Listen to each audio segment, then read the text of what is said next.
सुरुवातीलाच गेले अनेक दिवस गायब असलेल्या ईस्टर्न अनुया तरुणीचा मृतदेह भांडूप जवळच्या ईस्टर्न एक्सप्रेस हायवेवरती एका झोडपामध्ये आढळून आलाय। अर्धवट जळालेल्या अवस्थेत सापडलेल्या मृतदेहामुळे एकच खळबळ उडाली आहे। अनुया मुंबईतल्या TCS मध्ये नोकरी करत होती। ती तिच्या गावी विशाखापट्टणमला गेली होती। तिथून ती अंधेरीला राहत होती। त्या घरी पोहोचलीच नाही। तिच्या नातेवाईकांनी तिचा बराच शोध घेतला।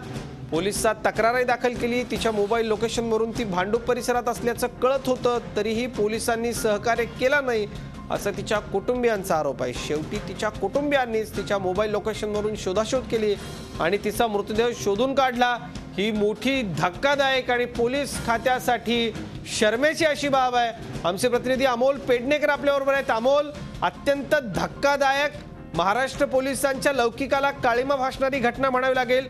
शेवटी या तरुणीच्या पालकांनी, तिच्या नातेवाईकांनीच हा मृतदेह शोधून काढल्याचं कळतंय। धक्कादायक हे सगळं, काय सांगाल?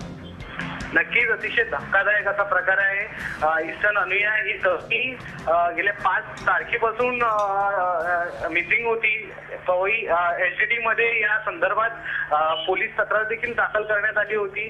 शेवटी तिच्या नातेवाईकांना भांडूपचं लोकेशन दाखवण्यात आलं होतं, मोबाईल लोकेशन। त्या लोकेशनच्या आधारावर त्यांच्या नातेवाईकांनी पोलिसांना या संदर्भात सांगितलंही होतं, कळवलंही होतं। शेवटी त्यांनी 2 कॉन्स्टेबलची मागणी देखील केलेली होती, परंतु शेवटी पोलिसांनी कोणत्याही प्रकारचं त्यांना सहकार्य केलं नाही असं त्यांचं म्हणणं आहे। आणि शेवटी त्या नातेवाईकांनीच ही बॉडी जी आहे ती ट्रेस केली आणि नंतर पोलिसांना कळवलं।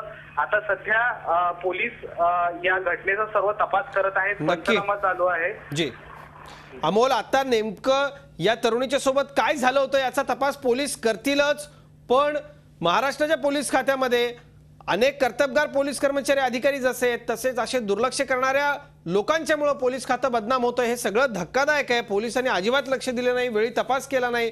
या मुलीच्या नातेवाईकांनी तिचा मृतदेह शोधला, हे सगळं धक्कादायक आहे।